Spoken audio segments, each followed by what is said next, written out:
Hello everyone, हमारी prelims focused content building में आज हम बात करेंगे फंडामेंटल ड्यूटीज की। फंडामेंटल ड्यूटीज बहुत ही छोटा सा सिंपल सा टॉपिक है, लेकिन बहुत frequently every second third year fundamental duty, preamble, fundamental rights, DPSP, इनमें से तो हर साल एक ना एक क्वेश्चन आता है और बहुत ही सिंपल टॉपिक है। तो एटलीस्ट इन टॉपिक में से गलती हो कि इस तरह के सिंपल क्वेश्चन गलत नहीं होने चाहिए अगर हमको प्रीलिम्स में क्लियर कट हमको निकलना है। तो ये बहुत छोटा सा टॉपिक है, लेकिन इसके अंदर क्या होता है कि जो फंडामेंटल ड्यूटीज है ना, उसमें से कभी कभी ट्रिक कर देते हैं हम। क्या डीपीएसपी और फंडामेंटल ड्यूटीज में से कंफ्यूज हो जाते हैं कि डीपीएसपी में था या फंडामेंटल ड्यूटीज में से है। तो आज उसको क्लियर कर लेंगे। जब डीपीएसपी करेंगे ना, तब डीपीएसपी को क्लियर कर लेंगे। हाल फिलहाल आज फंडामेंटल ड्यूटीज पे ध्यान दो। तो फंडामेंटल ड्यूटीज पे जितनी भी प्रीलिम्स के लिए इंपॉर्टेंट इंफॉर्मेशन है, हम वो सारी बात करेंगे अगले 5-7 मिनट के अंदर। थोड़ा सा आप stay very concentrated here. Original constitution के अंदर फंडामेंटल ड्यूटीज नहीं थी, ठीक है। There was no concept of fundamental duties in original constitution. तब हमारे कॉन्स्टिट्यूशन फ्रेमवर्क को लगा था कि जरूरी नहीं है, क्योंकि तब इंडियन स्ट्रगल अभी अभी हमने करा था, अभी अभी इंडिपेंडेंस पाई थी, तो सब लोगों में पेट्रियोटिज्म बहुत था। तो उनको इस चीज का नहीं लगा कि फंडामेंटल ड्यूटीज की जरूरत है क्या। It was only into when internal emergency Indira Gandhi के द्वारा इम्पोज करी गई थी 1975-76 के अंदर, तभी इस चीज की रियलाइजेशन हुई थी। और 1976 के अंदर एक स्वर्ण सिंह कमेटी, सरदार स्वर्ण सिंह कमेटी बिठाई गई थी कि वो फंडामेंटल ड्यूटीज के लिए रिकमेंडेशन दी। तो सरदार स्वर्ण सिंह कमेटी ने अपनी जो इंस्पिरेशन है वो ली थी पहले का जो ऑर्स्टवाइल यूएसएसआर था, United state of Soviet Russia, वहां से उन्होंने अपनी इंस्पिरेशन ली थी। और 1976 के अंदर एक पार्ट 4A, फंडामेंटल राइट के जस्ट आगे वाला पार्ट 4A और कॉन्स्टिट्यूशन आर्टिकल 51A, इसको इंक्लूड करा गया था। तो आप जितनी मेजर डेमोक्रेटिक कंट्रीज में अगर देखोगे ना, जैसे यूएसए, कनाडा, फ्रांस, जर्मनी, तो उनमें आपको इस तरह का कोई फंडामेंटल ड्यूटी का कॉन्सेप्ट नहीं दिखाई देगा। हालांकि जापानीज, आपको तो पता ही है कि जापानीज वाले कितना अपना देश का, अपने ड्यूटीज का अपना फॉलो करते हैं। तो उनका एक ऐसा कॉन्स्टिट्यूशन है जहाँ पे फंडामेंटल ड्यूटीज लिस्टेड है, और इंडिया का ऐसा कॉन्स्टिट्यूशन है। और हमने कहाँ से इंस्पिरेशन ली है? अर्स्टवाइल यूएसएसआर से। तो सरदार स्वर्ण सिंह कमेटी ने जो रिकमेंडेशन दी थी, उन रिकमेंडेशन में से काफी सारी रिकमेंडेशन एक्सेप्ट कर ली गई थी, लेकिन कुछ रिकमेंडेशन ऐसी भी थी जिसको एक्सेप्ट नहीं करा गया था। जैसे इन्होंने बोला था कि फंडामेंटल ड्यूटीज को अगर एक बार अगर इसको किसी ने अगर इसको इम्प्लीमेंट करने के लिए, या अगर फंडामेंटल ड्यूटी किसी ने फॉलो नहीं करी, तो उनको पनिश करने के लिए जो लॉ बनाया जाएगा वो किसी भी कोर्ट में चैलेंज नहीं करा जा सकता, इवन सुप्रीम कोर्ट के अंदर भी। मतलब वो जुडिशियल रिव्यू से एकदम बाहर रहेगा। और दूसरा इन्होंने ये भी बोला था कि जो ड्यूटी टू पे टैक्स होता है, उसको भी फंडामेंटल ड्यूटी में डाल दिया जाए। लेकिन ये ऐसी 2-3 रिकमेंडेशंस थी जो सरकार ने नहीं मानी थी। तो फंडामेंटल ड्यूटीज में आर्टिकल 51A के अंदर कौन कौन से फंडामेंटल ड्यूटीज दी गई है, ध्यान से सुनना। क्वेश्चन इनमें से बहुत ही वर्ड बाय वर्ड क्वेश्चन आता है। To abide by the constitution, constitution से अबाइड करना है, वेरी सिंपल। रेस्पेक्ट करना है इसके ideal and institutions, national flag and national anthem को। नेशनल फ्लैग एंड एंथम दो ही चीजों को लिखा गया है कि इनको respect its ideal and institutions और कॉन्स्टिट्यूशन को अबाइड करना है, ठीक है। नेशनल सिंबल के बारे में कुछ नहीं लिखा हुआ है। अगर आपको नेशनल सिंबल दे दिया जाए तो उसको कैंसिल कर देना है। Nothing is written about national symbol. दूसरा है to cherish and follow the noble ideals that inspire the national struggle for freedom.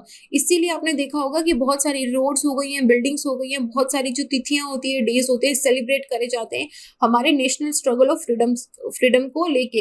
तो वो फंडामेंटल ड्यूटी का एक पार्ट है। तो इसको आप सिंपली याद रख सकते हो कि नेशनल स्ट्रगल फॉर फ्रीडम को अपने को चेरिश करना है, उसको मानना है। तीसरा है कि इंडिया की sovereignty, unity and integrity, only 3 value दी गई है। Uphold and protect. फर्टर्निटी की कोई बात नहीं करी गई है इसमें, सिर्फ, और डेमोक्रेसी की भी बात नहीं करी गई है, सिर्फ sovereignty, unity and integrity. SUI किसी भी तरीके से याद रख लो, SIU, SUI, UIS, whatever way you want to remember. Sovereignty, unity and integrity, 3 चीजों को अपहोल्ड एंड प्रोटेक्ट करना है। फोर्थ इंपॉर्टेंट कि जब भी जरूरत हो तो कंट्री को डिफेंड करना है और नेशनल सर्विसेज के लिए पार्टिसिपेट करना है जब भी इस चीज के लिए बुलाया जाए। तो this is also national duty. पांचवा क्या है कि harmony and the spirit of common brotherhood. India में हर जगह पे कॉमन ब्रदरहुड, यहाँ पे फर्टर्निटी की बात करी गई है, चाहे वो रिलीजियस हो, लिंग्विस्टिक हो, रीजनल हो या सेक्शनल डाइवर्सिटी हो, किसी भी तरह की डाइवर्सिटी को प्रमोट करना है हार्मनी एंड स्पिरिट के साथ में, कॉमन ब्रदरहुड के साथ में। तो ध्यान रखना है ये रिलीजियस भी है, ये लिंग्विस्टिक भी है, ये रीजनल भी है और ये सेक्शनल डाइवर्सिटीज भी है। और इसके साथ में ये भी बताया है कि जो भी ऐसी प्रैक्टिस जो डिग्निटी ऑफ द वुमन को अंडरमाइन करती है उसको हटाना है, उसको रिनाउंस करना है। तो क्या क्या चीजें हो गई हमारी, कॉमन ब्रदरहुड हो गया, लिंग्विस्टिक हो गया, रिलीजियस हो गया, regional, sectional, region and religion दोनों है, ठीक है, and dignity of the woman हो गया। छठा हमारा है कि हमारा जो रिच हेरिटेज है उसको वैल्यू एंड प्रिजर्व करना है। तो अब तभी आपने देखा होगा कि हेरिटेज के लिए और आर्ट के लिए काफी सारी गवर्नमेंट स्कीम भी चलाती रहती है, तो they are a part of our fundamental duty. उसके बाद सिक्स्थ है to protect and improve, seventh हो गया ये, to protect and improve the natural environment. Natural environment को प्रोटेक्ट करना है, इंक्लूडिंग फॉरेस्ट हो गया, लेक हो गया, रिवर हो गया, वाइल्ड लाइफ हो गया, और लिविंग क्रिएचर के लिए कंपैशन रखना है। आपको याद होगा कुछ टाइम पहले उत्तराखंड ने बोला था कि जो रिवर्स होती है उनको भी फंडामेंटल राइट के अकॉर्डिंग उनको हक है, उनको भी अधिकार है। तो वो किसके अंडर था, फंडामेंटल ड्यूटीज के थ्रू आया था कि फंडामेंटल ड्यूटीज में जो नेचुरल एलिमेंट्स हैं, forest, lake, river, wild life, compassion for living creature, उनको भी उतना ही प्रोटेक्ट एंड इम्प्रूवमेंट दिया जाएगा। एट्थ है हमारा to develop scientific temper, humanism and the spirit of inquiry and reform. This is for the scientific development, for the curiosity, for the knowledge development, कि आप scientific temper, आप scientific में curious रहिए, आप ह्यूमनिज्म भी रहिए, and the spirit of inquiry and reform. उसके बाद नाइन्थ है हमारा to safeguard public property and observe violence. Public property की प्रोटेक्ट करना है, जैसे कि बसेस जला दी जाती है, दीवारें तोड़ दी जाती है, पब्लिक पार्क को खराब कर दिया जाता है, तो वो फंडामेंटल ड्यूटी नहीं आता है। मतलब कि सरकार ने जो भी संपत्ति बनाई है उसको सेफगार्ड करना है और वायलेंस, हिंसा नहीं करनी है। Then to strive towards excellence, जितने in sphere of individual and collective activity, चाहे आप अकेले चाहे आप ग्रुप के अंदर अपने यूनिवर्सिटी के साथ में, किसी भी तरह में एक्सीलेंस की तरफ आपको अचीव करना है, ताकि वो हायर लेवल ऑफ एंडेवर्स और अचीवमेंट की तरफ राइज हो हमारा नेशन। मतलब नेशन डेवलपमेंट के अंदर आपको इंडिविजुअल और कलेक्टिव एक्टिविटी दोनों के अंदर एक्सीलेंस अचीव करना है। उसके बाद ये वाला जो है ये 86 कॉन्स्टिट्यूशनल अमेंडमेंट 2002 में ऐड करा गया था। इसमें लिखा गया था कि हर एक चाइल्ड को फ्री एजुकेशन नहीं लिखा है, हर अपॉर्चुनिटी ऑफ एजुकेशन मिलेगा onward the age of 6 and 14, 6 से 14 साल तक के बच्चों को अपॉर्चुनिटी ऑफ एजुकेशन प्रोवाइड करा जाएगा। रिमेंबर, इसके अंदर फंडामेंटल राइट्स के अंदर भी ये दिया गया है और ये डीपीएसपी के अंदर भी दिया गया है, और एजुकेशन का पॉइंट फंडामेंटल ड्यूटी में भी दिया गया है। दैट मीन्स हर एक पेरेंट का ये ड्यूटी बनता है कि वो 6 से 14 साल के बच्चों को एजुकेशन की अपॉर्चुनिटी प्रोवाइड कराए, और ये 86 कॉन्स्टिट्यूशनल अमेंडमेंट में ऐड करा गया था। सिंपल है, नथिंग टफ, एक बार वापस पढ़ोगे याद हो जाएगी। इसको ना अपनी डे टू डे लाइफ से रिमेंबर करो कि अब हम कॉन्स्टिट्यूशन का तो हम करते ही हैं सम्मान, नेशनल फ्लैग एंड एंथम में भी हम खड़े होते हैं, हम नेशनल स्ट्रगल ऑफ फ्रीडम के लिए किस तरीके के आज इस शहर का नाम बदल दिया, आज इस इंस्टीट्यूशन का नाम बदल दिया, आज हम ये सेलिब्रेट कर रहे हैं। हम sovereignty, unity and integrity of India की हर दिन न्यूज़पेपर में पढ़ते हैं कि जब भी सर्विस के लिए बुलाया जाएगा, नेशनल सर्विस के लिए हम जाएंगे। हम the common brotherhood, religious, regional, linguistic, sectional, dignity of women को प्रोटेक्ट करेंगे, हम रिच हेरिटेज को प्रोटेक्ट करेंगे, हम पब्लिक प्रॉपर्टी को नुकसान नहीं पहुंचाएंगे, हम नेचुरल एनवायरनमेंट को। तो इस तरीके से अपना पूरा एक स्टोरी बना के इसको याद रखा जा सकता है, क्योंकि ये क्वेश्चन पूछे जाते हैं। नाउ फंडामेंटल राइट जो है वो it extend to some person, like वो कुछ हैं जो फॉरेनर्स पे भी अप्लाई होते हैं फंडामेंटल राइट हमारे, लेकिन फंडामेंटल ड्यूटीज जो हैं वो सिर्फ और सिर्फ सिटीजन पे अप्लाई होती है, फॉरेनर्स पे अप्लाई नहीं होती। Very very important point.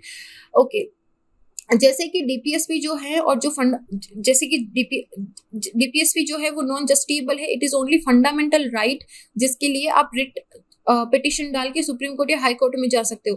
DPSP या फंडामेंटल ड्यूटी में से अगर आपका कुछ भी अगर नहीं इम्प्लीमेंट होता है सरकार के द्वारा, तो आप उसको सुप्रीम कोर्ट या हाई कोर्ट के पास नहीं जा सकते कि आपने मेरा अधिकार छीन लिया है, क्योंकि ये सरकार के ऊपर इम्पोजिशन, सरकार को एडवाइस, गाइडलाइन की तरह दी गई है कि आप ये भी कर सकते हो, ऐसा नहीं है कि आपको तो करना ही है।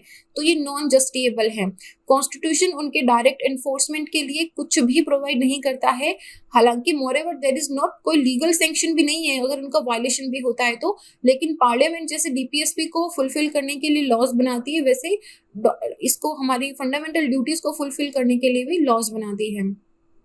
अच्छा, यहाँ पे सुप्रीम कोर्ट ने 1992 के अंदर एक जजमेंट दिया था। इसमें उन्होंने बोला था कि जो अगर कोर्ट को किसी भी लॉ की कॉन्स्टिट्यूशनल वैलिडिटी को एग्जामिन या डिटरमाइन करना है कि सरकार के द्वारा लाया गया लॉ कितना कॉन्स्टिट्यूशनली वैलिड है, तो उसके अंदर अगर कोर्ट को लगता है कि उस लॉ के अंदर एक ऐसा पॉइंट है जो फंडामेंटल ड्यूटी को इफेक्ट देने के लिए डाला गया है, और ऐसे लॉ के अंदर अगर वो reasonable in relation to article 14 या 19 भी होता है, तो ऐसे लॉ को मान दिया जाता है। मतलब सिंपल लैंग्वेज में ये समझो कि फंडामेंटल ड्यूटी को रेफरेंस रख के आप जो लॉ है उसकी कॉन्स्टिट्यूशनलिटी को डिफाइन कर सकते हो। ठीक है, तो अभी कुछ क्वेश्चंस देख लो। 3 क्वेश्चंस है, ये तीनों प्रीवियस ईयर के अंदर आए हुए हैं, एंड आई होप कि अभी जो हमने टॉपिक कर लिया है आप इसका आंसर आराम से दे पाओगे।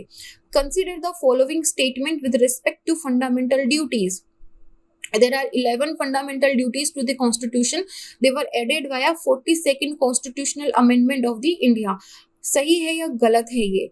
फिर से देखो, 11 फंडामेंटल ड्यूटीज जो हैं वो 42nd कॉन्स्टिट्यूशनल अमेंडमेंट से, स्टेटमेंट के अंदर ही पूरा दे के रखा है, मतलब स्टेटमेंट पढ़ के ही आपको पता चल जाना चाहिए सही है या गलत है। Second, it abide the citizen to respect the ideal and institutions of national flag and national anthem. इन दोनों में से कौन सा स्टेटमेंट करेक्ट है? ओनली 1, 2 दोनों करेक्ट है या दोनों गलत है, आपको मुझे बताना है।